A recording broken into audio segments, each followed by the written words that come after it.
오늘 하나님의 말씀은 출애굽기 7장 16절부터 25절까지 읽겠습니다. 애굽 술사들의 지팡이를 아론의 지팡이가 삼킵니다. 그 바로의 절대 왕권을 상징하는 그 파충류가 되었던 바로 그 지팡이입니다. 그것은 누가 왕인지를 보여준 분명한 메시지인데 바로가 그것을 외면합니다. 내가 부리는 술사들도 그 정도는 한다. 그런 교만한 시선으로 보니까 사태를 총체적으로 보지 못합니다. 바로의 그런 마음을 14절은 완강하다 이렇게 썼는데 히브리어로 갑옷이라고 하는 이 단어는 무게중심이 자기에게 있다는 얘기입니다. 무게중심이 자기에게 쏠렸다는 얘기입니다. 여러분들 누구도 무게중심이 자기에게 쏠리면요 사태를 절대 총체적으로 볼 수가 없습니다. 그래서 자기 중심적으로 편파적으로 볼 수밖에 없습니다. 내가 듣고 싶은 얘기, 내가 보고 싶은 것만 보고 판단을 하니까 그 판단이 잘 될 수가 없는 것입니다.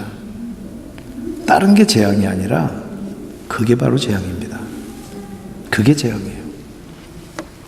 하나님 말씀 출애굽기 7장 16절부터 25절까지 한 절씩 제가 짝수절 여러분들이 홀수절 이렇게 서로 교독하시겠습니다. 그에게 이르기를 히브리 사람의 하나님 여호와께서 나를 왕에게 보내어 이르시되 내 백성을 보내라. 그러면 그들이 광야에서 나를 섬길 것이니라 하였으나 이제까지 네가 듣지 아니하도다.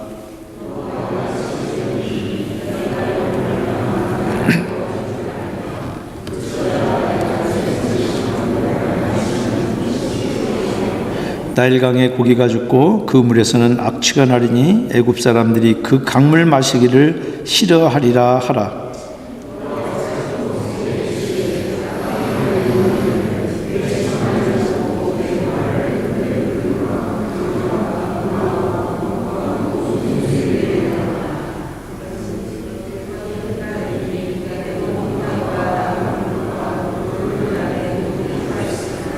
모세와 아론이 여호와께서 명령하신 대로 행하여 바로와 그의 신하의 목전에서 지팡이를 들어 나일강을 치니 그 물이 다 피로 변하고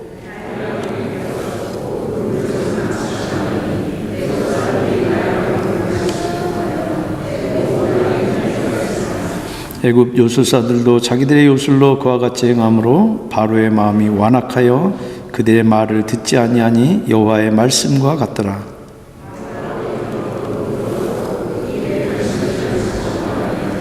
애굽 사람들은 나일 강물을 마실 수 없으므로 나일 강가에 갈가를 두루 파서 마실 물을 구하였더라. 아멘.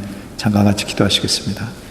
성령 하나님, 3500년 전에 있었던 어떤 이야기가 아니라 오늘을 살아가는 우리들에게 꼭 필요한 살아있는 하나님의 말씀으로 성령 하나님이 친히 말씀하시고 주님, 저희들이 가지고 있는 상식과 저희들의 얄팍한 경험들 무엇보다도 무게중심이 우리들에게 쏠리지 않도록 그래서 선포되는 하나님의 말씀을 총체적으로 볼 수 있는 은혜를 덧입게 하여 주시옵소서. 그래서 저희들이 처해 있는 저희들의 현실들을 발견하고 죽게 달려 들어가는 저희들 되도록 주님 이 시간 이 말씀 친히 사용하여 주시옵소서. 예수님 이름으로 기도합니다. 아멘. 첫 번째 재앙은 이 나일 강물을 피로 바꾼 그런 재앙입니다. 바로가 나일 강에 나올 때 히브리 성경을 보면 히네니 보라 바로가 나온다.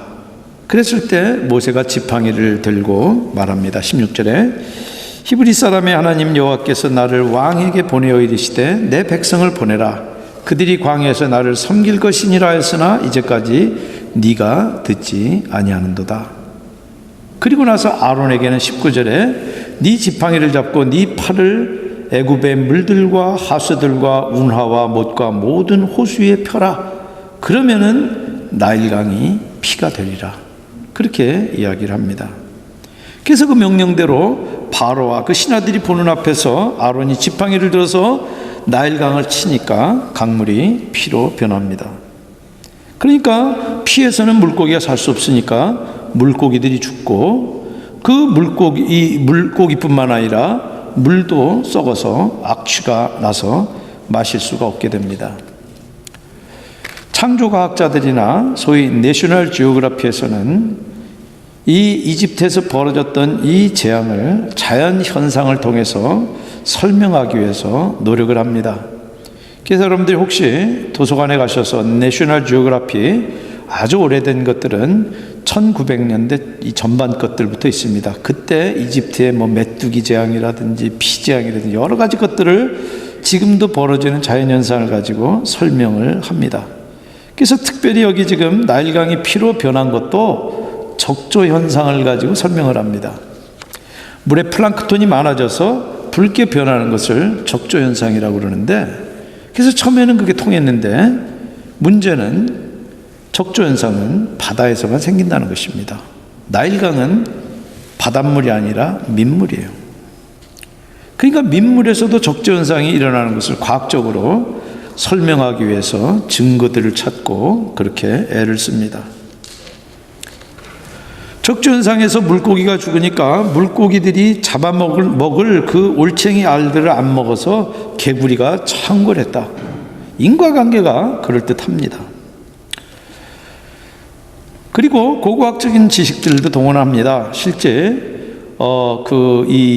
이집트 그 부조에 나오는 그 내용 가운데 이집트의 그 나일강이 썩은 그런 사건들을 기록한 그런 문장들도 있습니다. 그리고 그것이 실제로 BC 한 3500년 전에 있었던 것으로 추정들을 해서 이게 바로 지금 이 사건을 기록한 것이다, 이렇게 이야기를 하기도 합니다. 참 귀가 좀 뜨이고 가상한 일이지만은 성경은 그런 도움이 필요할 만치 빈약한 기록이 아닙니다. 절대. 과학 지식이 성경을 이해하는 데 도움도 되지만 방해도 됩니다. 대표적인 것이 제가 여러 번 말씀드린 것처럼 한국에서 창조과학회가 어떤 이 과학적인 지식이나 이런 것들을 통해서 우리가 이해할 수 있는 어떤 현상들을 설명해내는 부분이 있지만 그분들이 가지고 있는 어떤 교리에 빠져가지고 성경의 진리를 가리는 부분들도 있습니다. 제가 창세기 설명하면서 말씀드렸던 내용들도 있습니다. 여러분들, 성경은 과학적으로, 과학이라는 것은 리서치라고 이야기합니다. 앞선 연구자가 했던 것을 뒷선 사람이 똑같은 스텝을 밟아서 똑같은 결과가 나올 수 있는 게 그게 연구예요. 리서치예요. 그러나 성경은 과학적으로 리서처블하게 기록되어 있지도 않고 그럴 의도도 없습니다. 만약 그럴 의도가 있었다 그러면은 지금 이런 식으로 성경을 기록하지 않습니다. 아마 데이터로 꽉 찰 거예요. 성경은 여기 분명히 피가 되었다 이렇게 이야기하지 피 색깔이 됐다 그런 적조 현상을 기록하지 않습니다. 17절 20절 분명히 보면은 그 히브리 동사 변했다라고 하는 동사는 그 서브스텐스가 완전히 달라졌다는 얘기입니다. 물 빛깔이 좀 거기 플랑크톤이 좀 생기고 그래서 불구슬이 됐다는 게 아니라 나일강에 마실 수 있는 멀쩡한 물이 피가 됐다는 얘기예요. 피처럼 보인 게 아니라. 그리고 애굽의 모든 대부분의 물들이 일주일 동안 피로 변한 이 사실을 특별히 나일이라고 하는 이 단어를 7번, 오늘 우리가 읽은 이 단락이 14절부터 25절까지가 한 단락인데 요 단락 안에, 요 짧은 단락 안에 7번이나 나일이 나옵니다. 그래서 지금 하나님이 치신 대상은 나일이다 하는 것을 분명히 이 문장 가운데 밝히고 있는 것입니다. 우리가 문학이나 논리나 과학적인 지식이 성경 해석에 도움이 되기도 하지만은 성경은 신학적인 해석을 기록한 책입니다. 문학 장르 가지고도 충분히 가치가 있어요. 그리고 어떤 역사적인 기록으로서도 가치가 있습니다. 그러나 성경은 분명히 신학적인, 특별히 구속사적인 리뎀티브 히스토리, 인간들을 예수 그리스도를 믿는 믿음을 통해서 하나님을 알고 그것을 통해서 구원받기에 합당한 그런 목적을 가지고 쓰여진 그런 책입니다. 그런데 22절 보니까 애굽의 술사들도 아론하고 똑같이 합니다. 그래서 주님의 말씀처럼 바로의 마음이 그것 때문에 더 무게중심이 자기한테 더 쏠립니다. 그러니까 더 편파적으로 보고 사건을 총체적으로 보지를 못합니다. 왕이라고 하는 사람이면은 적어도 자기가 지금 책임지고 있는 백성들에 대한 어떤 책임감을 가지고 이 사건들도 한번 바라봐야 되는데 전혀 그런 데 관심이 없습니다. 그러니까 주님이 보낸 이 메신저인 모세와 아론을 듣질 않습니다. 그러면 이 첫 재앙의 신학적인 해석, 의미가 뭡니까? 주님이 일하신다는 메시지입니다. 주님이 모세나 아론의 힘을 빌리거나 모세나 아론의 자문을 받아가지고 어떤 일을 도모하신 것이 아니라 주님이 홀로 행하신 것이 재앙이에요.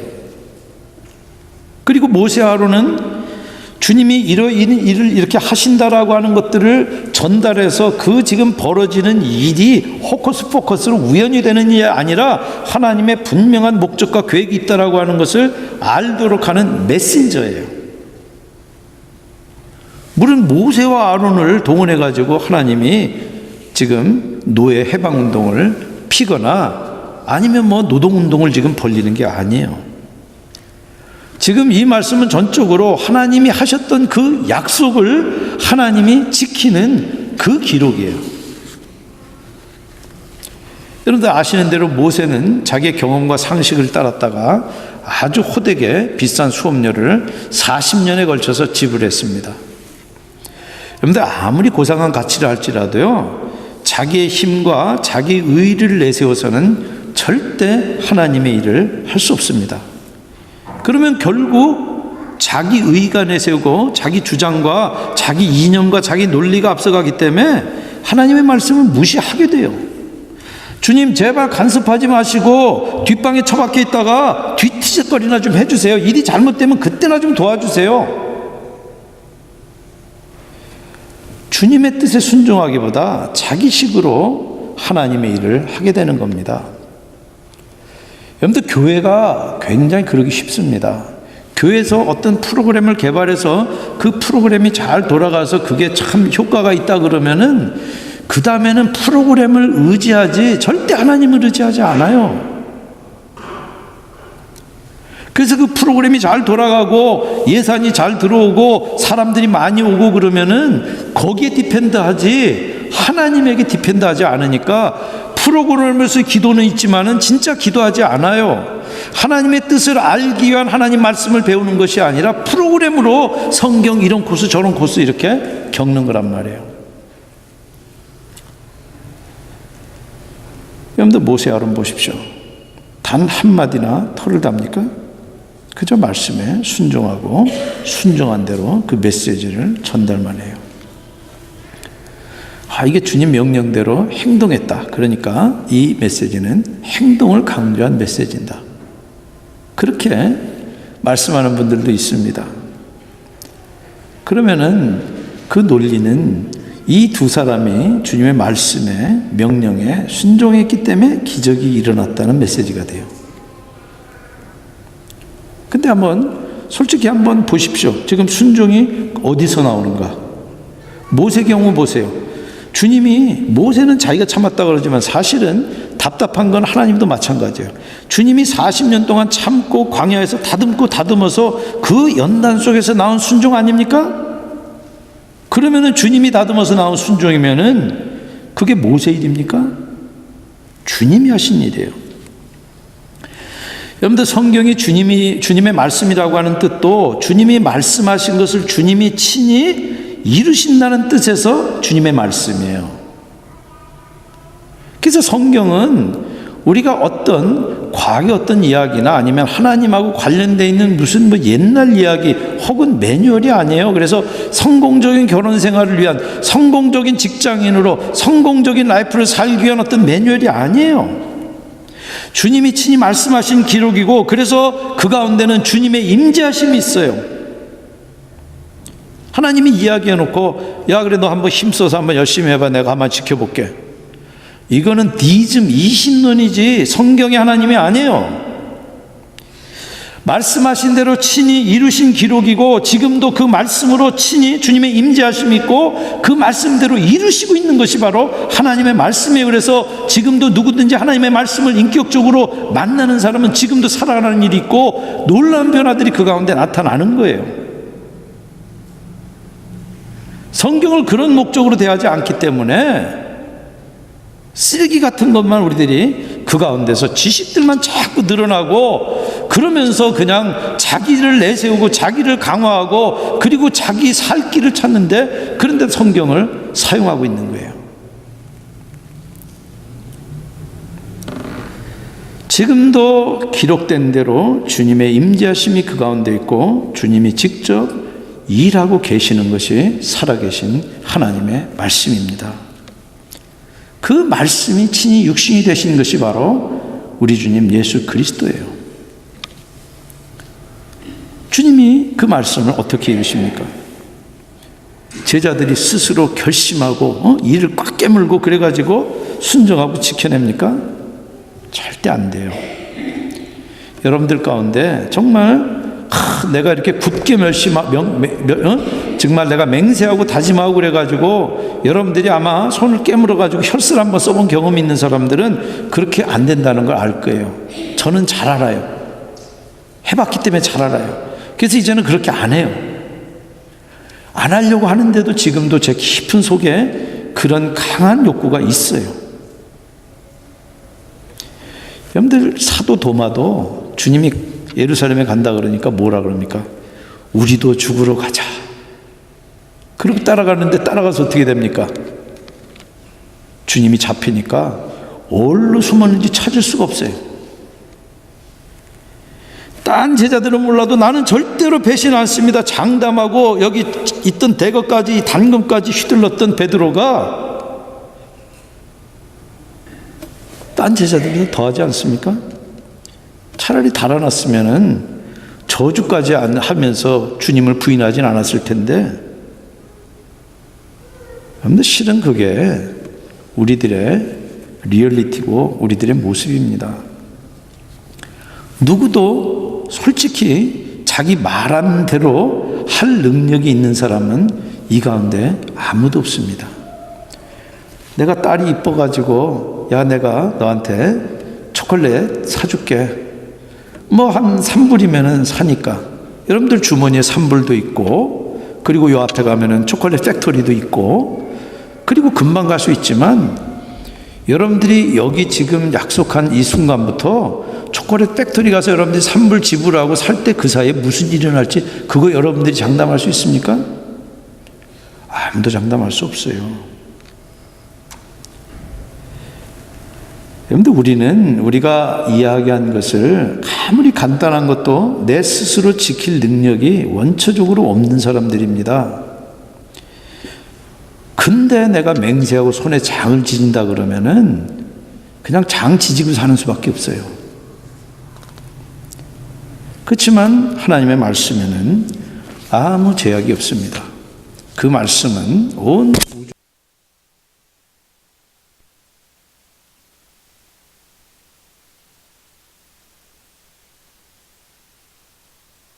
하나님의 말씀이에요. 그래서 하나님의 말씀 가운데 나타나는 그 약속을 가로막을 수 있는 것은 아무것도 없습니다.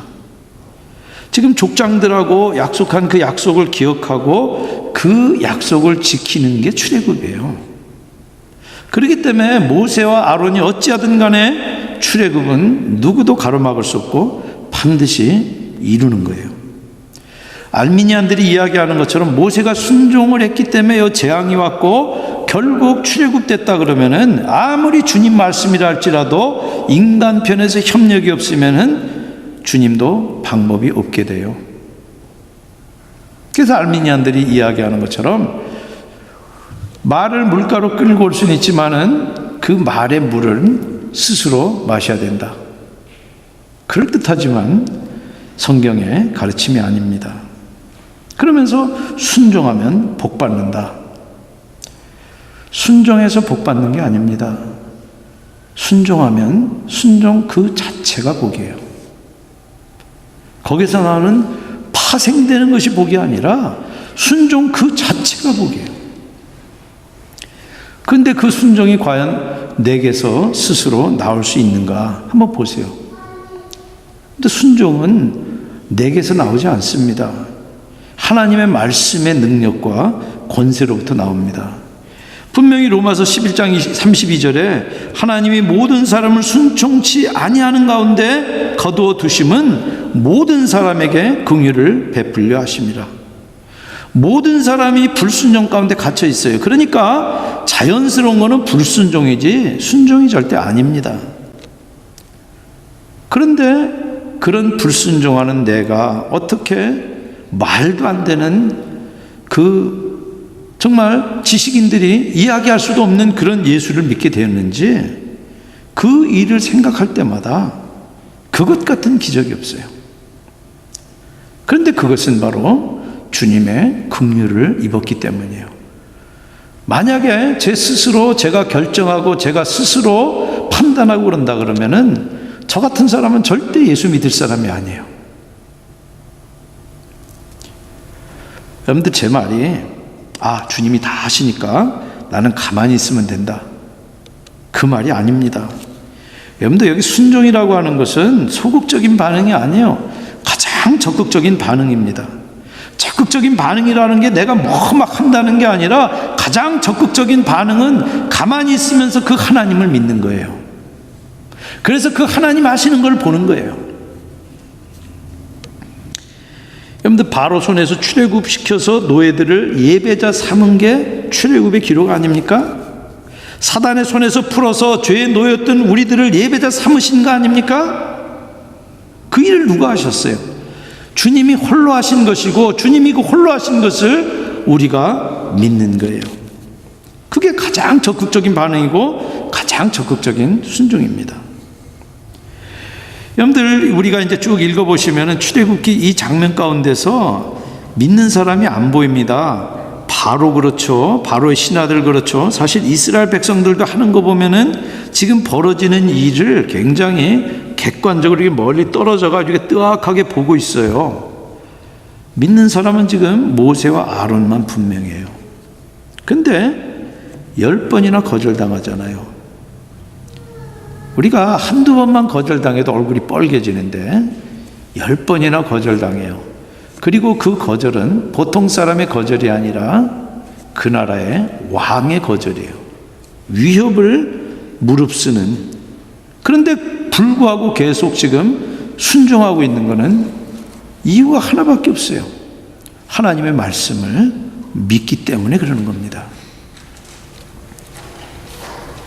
여러분들 이 모세나 아론이라고 상식이 없고 경험이 없는 사람이겠어요? 지금 나이들이 80세, 83세인데 알 만큼 알고 살 만큼 산 사람들이에요. 정말 말씀대로 했다가는 망할 것 같고 죽을 것 같아요. 그러나 그게 흥하는 길이고 그게 사는 길이기 때문에 하나님의 말씀을 듣고 따라가는 것입니다. 근데 사람은요, 별 수 없습니다. 자기가 믿을 만한 구석이 있는데도 불구하고 주님을 의지하거나 믿게 되질 않습니다.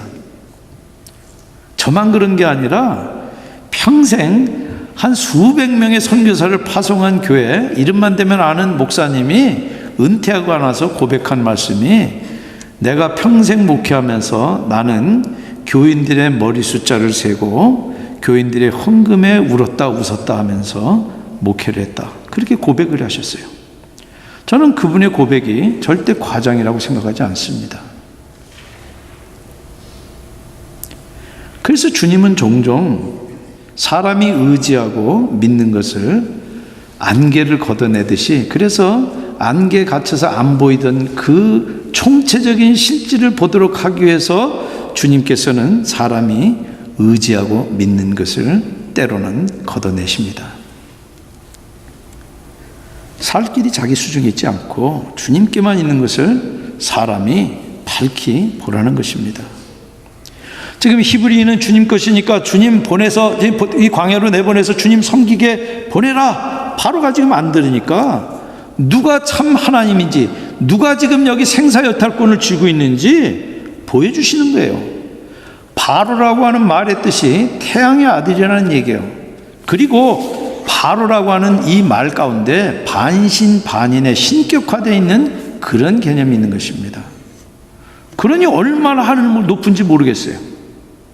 조그마한 나라 왕도 그러는데 애굽은 당시 세계 최강대국이에요. 그들이 축적한 기술이나 지식, 경제력과 군사력은 지금으로 이야기하면은 오히려 미국보다도 훨씬 압도하는 그런 수준이에요. 지금도 인류의 7대 불가사의 중에 하나가 애굽 문명의 꽃이라고 하는 피라미드 아닙니까? 저는 잘 모르지만 거기에 그런 것들을 축적하고 하기 위해서는 운반 기술이라든지 어떤 이 기하학적인 그 테크놀로지 수준이 상당하다는 거 아닙니까? 근데 느닷없이 도망자 모세가 나타나서 여호와 이름 팔면서 노예 다 풀어줘라. 그 아까운 노예를 누가 풀어줍니까? 그러니까 여호와가 누구간데? 당연히 반발하는 거예요. 그래서 주님이 그래 내가 누군지 보여줄게 하신 것이 바로 열재앙입니다. 그래서 이 재앙을 통해서 히브리인이 지금 모세와 아론이 와서 이야기하는 그 히브리인의 하나님이 어떤 분이신지를 지금 프로브하는 거예요. 여기 지금 바로와 신하들 앞에라는 말은 이 말이 꼭 그 사람들 앞에서만 아니라 모든 애굽 사람들, 그리고 그 애굽 사람들이 압제하고 있는 하나님의 약속의 파트너인 이스라엘 백성들 앞에서라는 뜻이에요. 대표적인 표현이에요. 그 첫 재앙이 바로 나일강을 피로 변하게 한 겁니다. 그런데 나일은 애굽 문명의 생명줄입니다. 때로는 홍수가 범람해가지고 그러면은 그 범람한 이 하류에는 비옥한 퇴적층 토양이 형성이 돼서 그게 다 유기농 비료예요. 그래서 지중해 곡창지대가 나일강을 끼고 형성이 됩니다. 관계 수로를 통해 가지고 농업용수로도 쓰이지만은 식수로도 마셨어요. 거기에 잡히는 많은 물고기는 중요한 단백질 공급원이고 나일강에 이때에서 판 그 운하는 물류를 유통시켜서 지중해 무역을 촉진시켜서 그 당시에 여러분 북아프리카에 있는 게 이집트인데 북아프리카에 있는 알렉산드리아는 그 당시 세계 최고의 라이브러리가 도서관이 지금도 있습니다. 그리고 그 나일강가에서 자라는 그 갈대를 가지고 얇게 쪼개서 만들어서 쓴 종이가 파피루스예요. 문화 융성에도 기여해서 나일강은 정말 이집트뿐만 아니라 지중해 이 연안의 생명 같은 그런 대상이에요. 그렇기 때문에 애굽인들은 나일강을 숭배합니다. 나일강의 그 주기적인 범람을 상징하는 신이 하피예요. 그래서 여러분들이 부조 같은 데 이렇게 나와 있는 이 부조의 모양에 있는 그런 이 신의 그 형상이 바로 하피입니다. 그래서 가나안의 바알처럼 이 하피는 농작의 신으로 애굽인들이 숭배했습니다. 지금 그런 나일강을 주님이 7번이나 언급하시면서 그 나일강을 지팡이로, 아론의 지팡이로 치게 하신 겁니다. 그래서 애굽의 생명줄을 끊어놓는 거예요. 그래서 물고기의 생명줄을 끊어놓고 죽은 물을 마실 수 없게 되는 거예요. 나일강뿐만 아니라 연못과 호수, 심지어 나무 그릇이나 돌 그릇에 담긴 물까지 피가 돼요. 그래서 오늘 이 본문을 이렇게 제가 해석하면서 그럼 과연 이 이스라엘 백성들, 이 히브리인들은 나일강 하류에 있는 고센 지방에 이 나일 삼각주에 거주하고 있었는데 그럼 물이 많은 그 지역에 살았던 히브리인들은 어떻게 됐을까? 굉장히 궁금해서 찾아봤는데 성경은 굉장히 거기에 모호합니다. 이스라엘 사람들의 경험이 어땠는지 거기 나오질 않아요. 그런데 가축이 죽을 때 9장 4절 6절 보시면 이스라엘 자손에게 속한 것은 하나도 안 죽어요. 그리고 9번째 재앙이 어둠이 온 애굽을 덮을 때 10장 23절 보면 이스라엘 자손이 거한 곳에는 광명이 있었더라. 갈수록 이스라엘 백성들은 이 재앙으로부터 벗어나 있는 것이 드러나지만 초창기의 기록은 의도적으로 모호합니다. 그리고 마지막 재앙이 6월절인데 거기서는 완전히 벗어나 있습니다. 근데 이 첫 재앙에서는 우리가 성경의 기록만 가지고는 알 수가 없습니다. 그래서 이 메시지를 통해서 분명히 주님이 전달하고자 하는 메시지의 대상은 이스라엘의 모든 백성들을 포함하는 겁니다.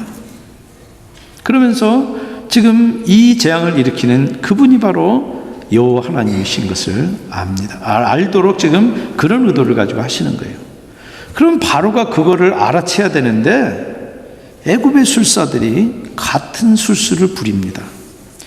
여러분들 애굽 술사들은 요새 말로 이야기하면은 어드바이저리 그룹이에요. 예를 들면은 외교 안보 보좌관 아니면은 국무총실에 있는 무슨 서기관 뭐 이런 분들이에요. 그러면은 지금 그 나라에 어떤 문제가 생기면은 이 사람들이 어떻게 해야 됩니까? 피로 변한 그 문제를 해결해야 되잖아요. 그걸 태클해야 되잖아요. 그런데 그 문제를 태클하는 게 아니라 똑같은 문제를 되풀이해 가지고 더 문제를 악화시키는 거예요. 차라리 없는 게 나은 사람들이에요. 근데 문제는 수질 악화가 아니라 그걸 본 바로의 마음이 악화되는 거예요. 그래서 자기 중심적으로 있었던 그 마음이, 무게중심이 자기에 있었던 그 마음이 훨씬 더 무게중심이 심하게 넘어가 버린 거예요. 그래서 그 일에 관념치 않게 됩니다. 근데 왕이라고 하는 자는 백성들의 고혈을 짜가지고 세금 받아서 백성들이 부역을 해가지고 그러고 사는 사람들 아니에요? 그러면 지금 백성들이 겪는 재앙에 대해서 관념치 않는 것이 왕으로서 가져야 될 마땅한 태도입니까? 탄핵감이에요, 이거는. 그런데 열재앙 다 겪을 때까지 고집부립니다. 그리고 결국 알지만 안다고 항복한 게 아니에요. 아까운 너희들 붙들고 있다가 별 수 없이 내주지만 허둥지둥. 분명히 하나님께서는 지금 목적이 재앙이 목적이 아니에요. 이것들을 통해서 하나님이 어떤 분인지를 알면서 심지어 바로까지도 하나님의 은혜 대상으로 초청하고 있는 건데 그것을 다 단절하고 거절하고 나니까 나중에는 허둥지둥 그냥 무서워만 하게 되는 거예요. 근데 저는 솔직히 바로의 이 마음의 행로를 보면서 믿는다는, 그러면서 설교까지 하는 제 마음의 행로를 보게 됩니다. 정말 중심에 주님을 진정 왕으로 모시고 있는가? 자신을 돌아보면 정말 바로하고 다를 바 없을 때가 너무나 많아요. 정말 공원에 나가서 KT 트레일 걸으면서 정말 공기 마음껏 숨 쉬는 거 당연하게 알아요. 코스모파크에 이제 조금만 있으면 민들레 노란 꽃이리가 올라오면은 아, 봄이 왔구나 당연하게 생각해요. 밤하늘에 은하수가 가득하면은 아, 오늘 날씨가 좋구나 거기까지 해요. 만물은 살아계신 하나님을 찬양하고 있는데 내가 할 일에 묶여있고 아까운 것들 세다가 그러면서 무슨 큰일 일어나면 그제서 허둥지둥 하나님을 찾습니다. 제가 전 여러분들 말씀 안 드렸지만 우리 교회 차를 바꾸기 전에 옛날 차가 상태가 많이 안 좋았습니다. 빗길에 하웨이 세븐디를 샌드위치까지 노예 모임이 있어서 가는데 앞에 차가 이렇게 가면서 막 이 물보라를 날리니까는 차가 안 보이더라고요. 그래서 저는 뭐 한 65 내지 70 정도 규정 속도를 쭉 갔는데 갑자기 제 앞에 차 꽁무니가 나타나는 거예요.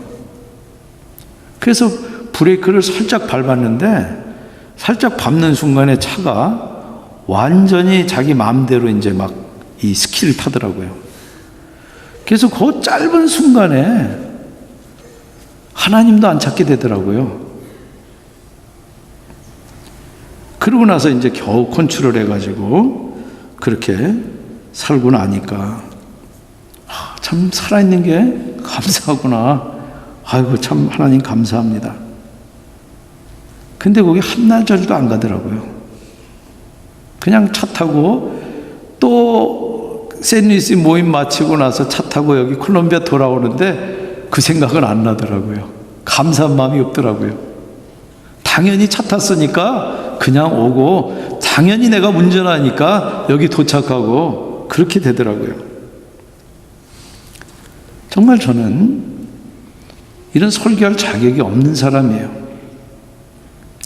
정말 모든 것을 주신 그 주님의 선물인 것을 알고 주님께 감사하고 주님을 사랑하는 게 마땅한 자녀인데, 그래서 그런 주님을 여기 지금 우리가 예배 드리는 것도 우리는 너무 당연한 것 같지만은 실제로 여기 나와서 건강하게 하나님을 찬양하고 예배하고 기도할 수 있는 이 자리에 나와 있다는 것, 그리고 내가 뭐 때로는 티격태격 한다 할지라도 내 따뜻한 가정이 있고 가족이 있고 한다는 것이 우리들에게 얼마나 감사하고 고마운 일인데, 우리가 그걸 얼마나 감사하고 고맙고 그리고 여기고 사느냐는 겁니까?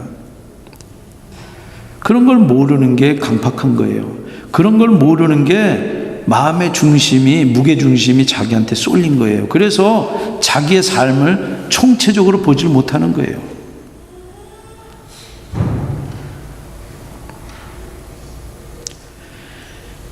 저와 여러분들의 마음의 행로는 과연 어떻습니까? 정말 바로처럼 자기에게만 마음의 무게중심이 가 있지는 않습니까? 그게 바로 교만이고, 그게 바로 여기 지금 성경이 이야기하는 강팍한 마음이에요. 그게 갑옷이라고 하는 히브리 단어의 뜻이에요. 자기 스스로 자기 힘으로 내 능력으로 내 것 가지고 내가 내 마음대로 살아보겠다는 그 태도는 주님이 반드시 손을 보시는 것 말고는 반드시 방법이 없을 때는 주님께서는 손을 보실 수밖에 없어요. 섬뜩한 이야기지만 여러분들, 그것도 설령 우리들의 강팍한 마음을 다스리기 위해서 주님의 손길이 우리들에게 임한다면은 여러분들 그것이 은혜고 그것이 감사한 줄 아시기 바랍니다. 예수 믿으면 모든 게 그냥 다 잘 되고 하는 일마다 쭉쭉빵빵 뚫리는 게 아니에요. 때로는 어떤 부분들을 분명히 내가 원하는 길은 이 길인데도 그것을 주님께서 막는 것을 통해서 주님이 주님이신 걸 알고 내 무게중심이 나로부터 주님에게로, 그리고 나로부터 다른 사람에게 옮겨가도록 그렇게 하신다 그러면은 그 일이 축복이라는 거예요. 그래서 사실은 우리가 이 이야기를 재앙이라고 하지만 재앙의 또 다른 반대편의 이야기는 하나님의 부르심이고 하나님의 은혜고 하나님의 은총이에요. 어떤 의미에서는 바로까지를 포함해서 하나님께서는 지금도 부르고 계시는 거예요. 하물며 우리들 지금 듣는 어떤 분, 나는 뭐 내가 기독교 서클에 속해 있고 안 속해 있고 진영의 논리가 아니에요. 그게 아니라 모든 사람을 하나님의 은혜로 지금 부르고 계시는 겁니다. 한번 네가 돌아봐라. 네가 네 인생을 얼마나 네 말한 대로 지키고 살 수 있는지 한번 돌아보라는 거 아닙니까? 그러면 그 말을 말씀하신 대로 이룰 수 있는 그 하나님에게로 돌아오라. 그 메시지가 오늘 이 말씀에 담겨 있는 그런 메시지입니다. 성령 하나님께서 정말 우리들에게 은혜 주셔서 우리들을 겸손히 낮추시고 오히려 그것을 통해서 주님께 더 가까이 나가는 주 여러분께 다 되시기를 주님의 이름으로 축원드립니다. 같이 기도하시겠습니다.